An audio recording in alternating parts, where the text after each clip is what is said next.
Bismillahirrahmanirrahim. Assalamualaikum warahmatullahi wabarakatuh.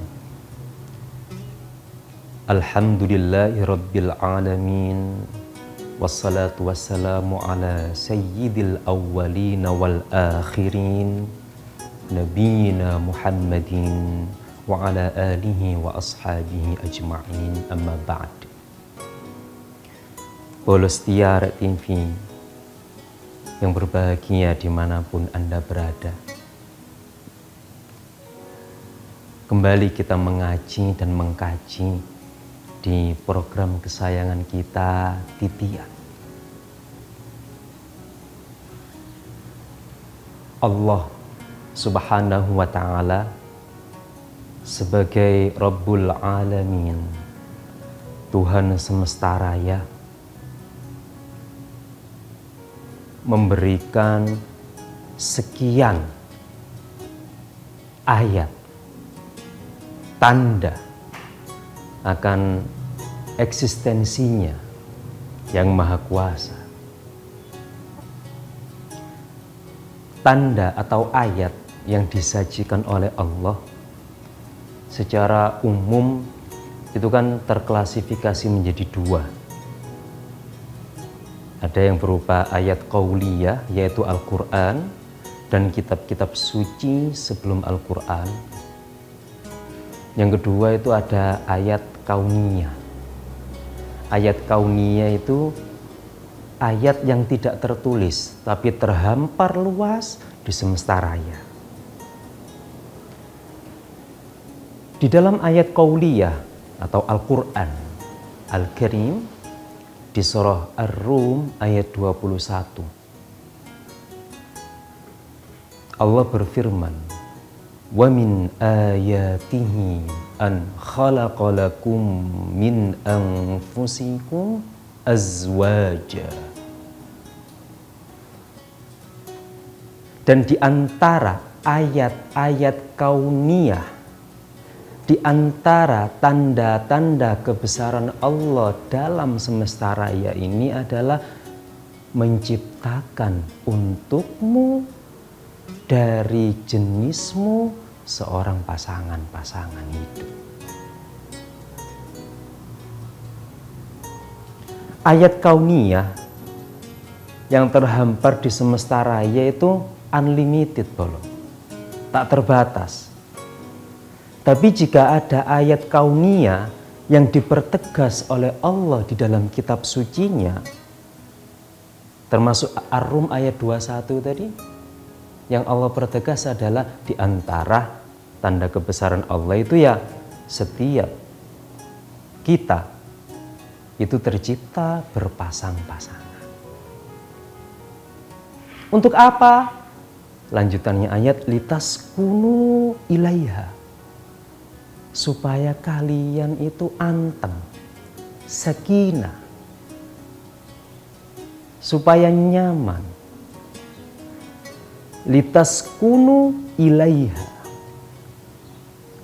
Jadi seorang pasangan hidup dihadirkan oleh Allah Subhanahu wa ta'ala itu tujuannya adalah litaskunu, supaya sakinah. Sakinah secara bahasa itu artinya tenang, anteng, nyaman, gak usrek, gak kakean pola.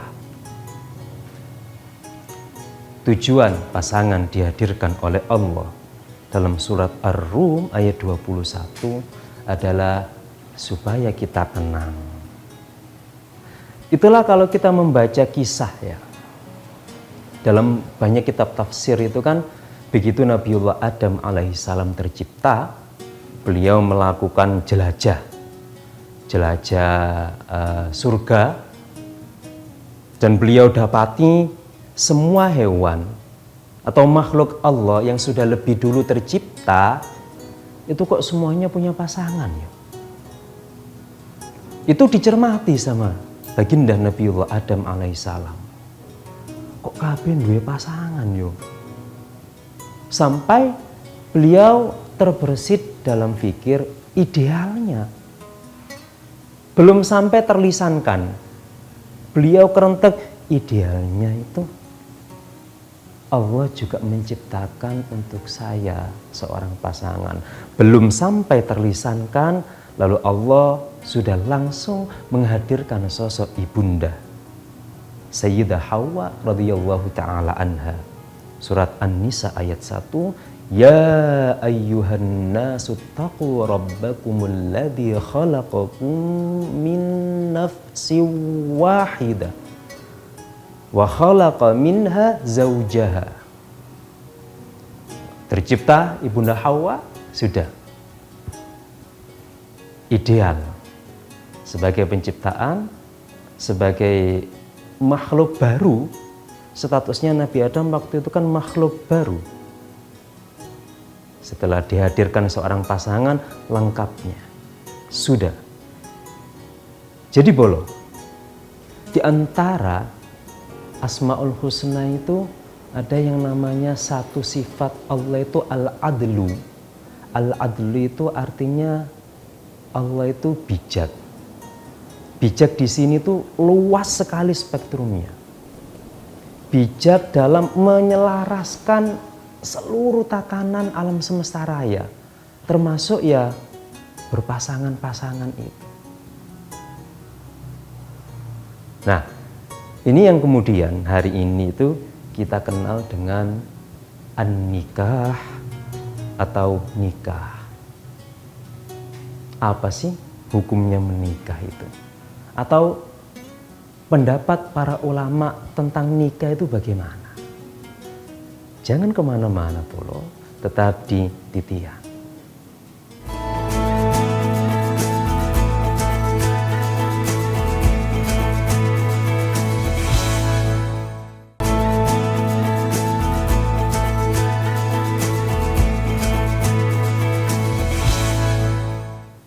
Baik polo, sebelum kita mengkaji tentang pandangan-pandangan para ulama terkait nikah, akan saya ajak untuk kembali ke surah Ar-Rum ayat 21 tadi. Litas kunu, bahwa di antara tanda kebesaran Allah, kekuasaan Allah adalah menghadirkan seorang pasangan di setiap kita, litas kunu, supaya kita itu sakinah, anteng, nyaman, nggak usrek. Tentu sakinah di sini itu ada dua aspek. Yang pertama adalah sakinah secara jasmani. Yang kedua, sakinah secara ruhani. Sakinah secara jasmani itu contohnya ya sebagai seorang suami atau pria, itu pasti secara biologis dia butuh seorang wanita, dan begitu sebaliknya. Nah, ini yang dimaksud dengan sakinah secara jasmani. Ada momen, ada kesempatan yang dianugerahkan oleh Allah untuk pria dan wanita ini halal melangsungkan hasrat biologisnya. Itulah kenapa fadilah-fadilah tentang hubungan suami istri itu tersebutkan, wah, pahalanya besar sekali. Karena aktivitas itu lah yang menyelamatkan si pasutri tadi, pasangan suami istri tadi, dari menyalurkan hasrat yang diharamkan. Barokain duwe bojo akhirnya bisa disalurkan secara halal, full pahala lagi. Itu sakinah secara jasmani. Berikutnya adalah sakinah secara ruhani. Nah, ini biasanya antara pasutri, suami dan istri itu saling bisa berbagi perasaan. saling berbagi rasa, berbagi asa, saling melengkapi satu sama lain. Dan yang perlu digarisbawahi, sakinah di sini Allah memilihkan diksi litaskunu, menggunakan kata kerja, bukan kata benda.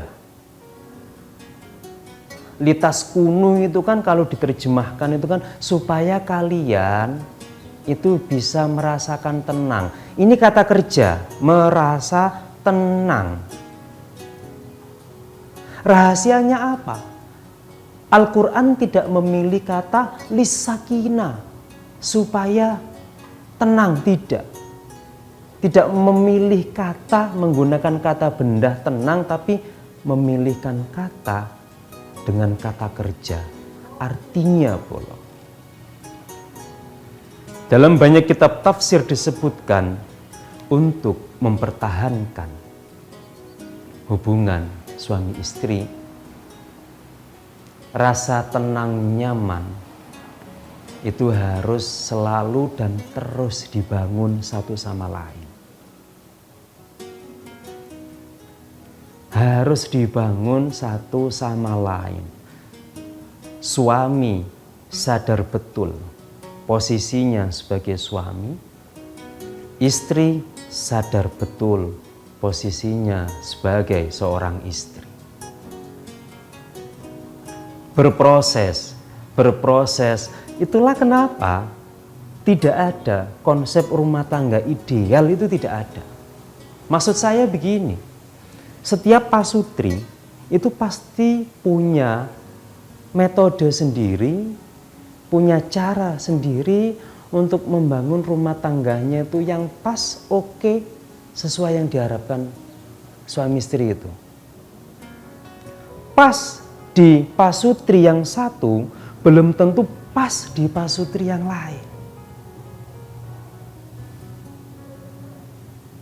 Rumah tangga itu dibangun berdasar kesepakatan sang suami dan sang istri, disesuaikan dengan situasi dan kondisi, dan setiap pasutri punya cara sendiri untuk membina rumah tangganya dan tidak bisa dipaksakan kepada pasutri yang lain. Itulah kenapa rahasianya Allah menggunakan kata litaskunu, supaya kalian tenang, menggunakan kata kerja. Ada proses di sana, ada proses di sana. Tidak instan des jadi sakinah, tidak. Berproses. Kalau proses mengondisikan rumah tangga ini sakinah, anteng, nyaman, enggak usrek, maka Allah akan menganugerahi wa ja'ala bainakum mawaddah warahmah, dan Allah menganugerahkan antara kalian, maksudnya suami istri, mawaddah dan rahmah. Ketika sakinah ini terus diupayakan terbangun, maka yang lahir adalah mawaddah rahmah. Apa itu mawaddah? Apa itu rahmah? Jangan kemana-mana pula, tetap di titian.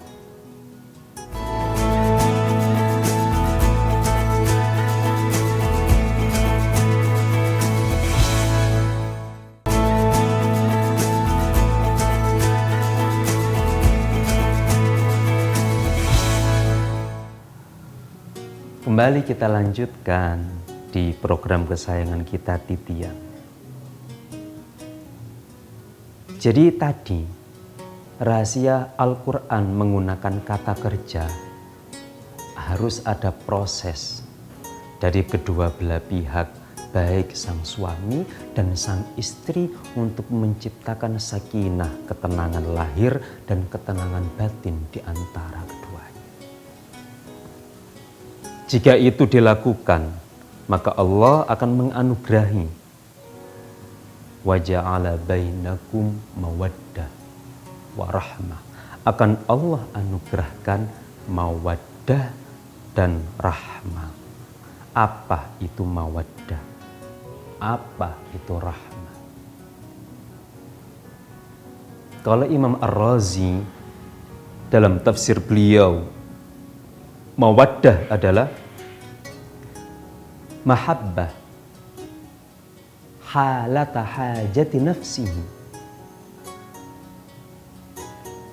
Kemudian rahmah menurut beliau dalam tafsirnya halata hajati sahibihi ilaihi. Sederhananya begini, Bro. Mawaddah itu adalah perasaan butuh seseorang terhadap orang lain. Perasaan butuh sang suami terhadap istri itu mawaddah. Suami butuh ke istri, mawaddah. Kalau rahmah adalah perasaan butuh orang lain terhadap dirinya. Maksudnya adalah suami baik harus merasa butuh dengan istri, dan suami juga harus bisa mengondisikan istri itu juga harus merasa butuh dengan dirinya. Itu pasangan sejati, Bro. Kalau mawaddah itu ya suami butuh istri. Kalau rahmah, suami harus bisa bikin istri butuh sama dirinya. Nah, anugerah mawaddah dan rahmah ini itu dicapai setelah proses taskunu tadi. Kompak menciptakan sakinah dalam rumah tangga. Itu sudah tercipta, wis bareng-bareng kompak. Dan ini berproses, Bolo. Berproses. Tujuan Allah menciptakan pasangan hidup adalah supaya kita merasa tenang. Kalau kita sudah sama-sama bisa menciptakan ketenangan bersama pasangan kita, Allah akan hadiahkan mawaddah dan rahmah. Sehingga, Bolo, rumah tangga ideal dalam pandangan Al-Quran itu simpel sebenarnya.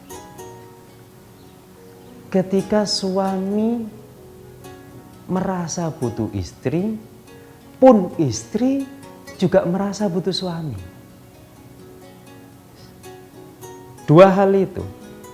Sehingga terbentuklah kesatuan visi, kesatuan misi, untuk membina dan nanti mendidik putra-putri dan seterusnya sepanjang hayat. Itu seputar nikah, Bro. Tafsir surah Ar-Rum ayat 21. Sekarang kita kembali ke beberapa pandangan ulama terkait status menikah itu apa dalam perspektif syariah. Nikah itu hukum asalnya sunnah memang. Sebagaimana hadis sahih yang diriwayatkan dari Aisyah radhiyallahu taala anha, ummul mukminin, an-nikahu min sunnati. Jadi kata Sayyidah Aisyah radhiyallahu taala anha, baginda Nabi itu dawuh, an-nikahu min sunnati. Faman lam yaf'al bi sunnati falaysa minni. Nikah itu termasuk sunnahku, dan barang siapa yang tidak melaksanakan sunnahku maka tidak termasuk golonganku. Dalam hadis lain redaksinya begini, an-nikahu sunnati, faman raghiba an sunnati falaysa minni. Nikah itu adalah sunnahku, kata baginda Nabi.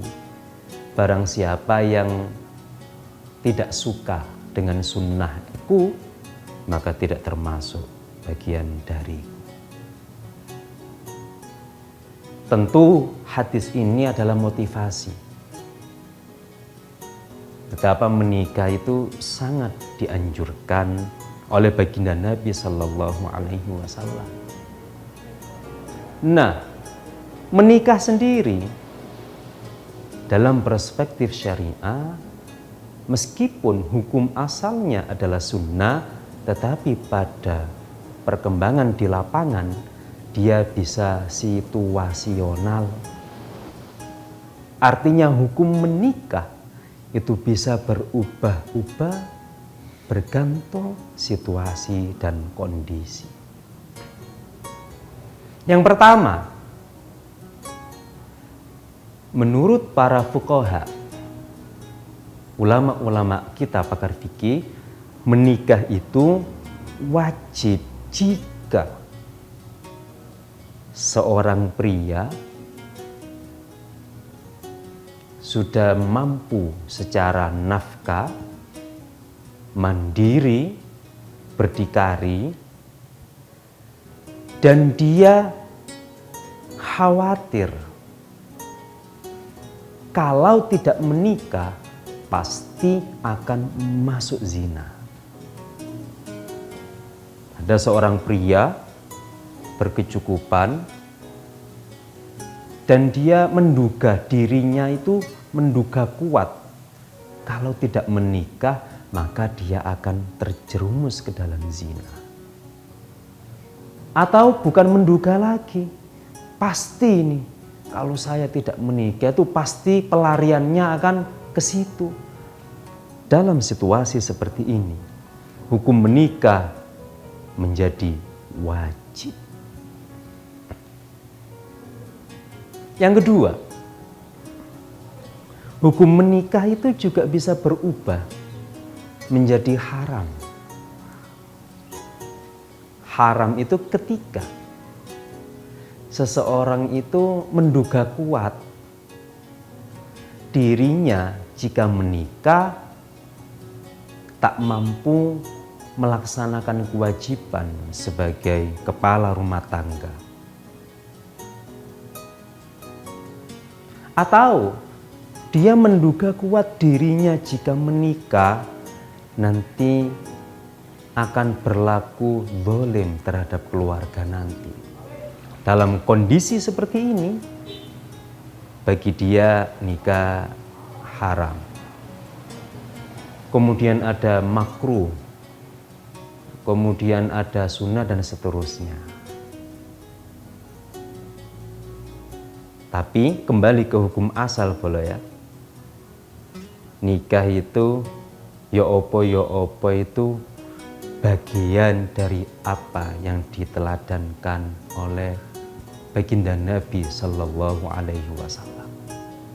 Terlepas perspektif para pakar fikih, hukumnya situasional, yang jelas menikah itu bagian dari keteladanan baginda Nabi Sallallahu Alaihi Wasallam. Dan di surah Ar-Rum 21 tadi Allah menegaskan di antara tanda kebesaran dia itu ya berpasang-pasangan itu. Menikah di samping itu adalah kebutuhan biologis setiap makhluk, tapi menikah pada asal muasalnya memang menjadi sunnatullah dan itu baik dilakukan. Terlepas perspektif hukum fikihnya beragam. Lalu bagaimana ketika ada seseorang itu tak kunjung bisa menikah sampai meninggal? Ya boleh-boleh saja boleh. Karena di Al-Quran Allah itu menganugerahi gelar kedua nabi itu status perjaka, yaitu baginda Nabi Yahya alaihissalam dan baginda Nabi Isa alaihissalam distatuskan hasura. Maka yang belum sempat menikah sampai berpulang ke rahmatullah, tidak apa-apa. Dan jangan khawatir, karena Allah pernah menyajikan kisah dalam Al-Quran, pernah ada kisah manusia itu berjodoh di surga, baginda Nabi Adam dan Ibunda Hawa. Artinya yang belum sempat menemukan jodohnya di dunia, pasti nanti di surga Allah akan pertemukan. Semoga bermanfaat. Terima kasih setia menyaksikan Ihdinas Shiratal Mustaqim. Wassalamualaikum warahmatullahi wabarakatuh.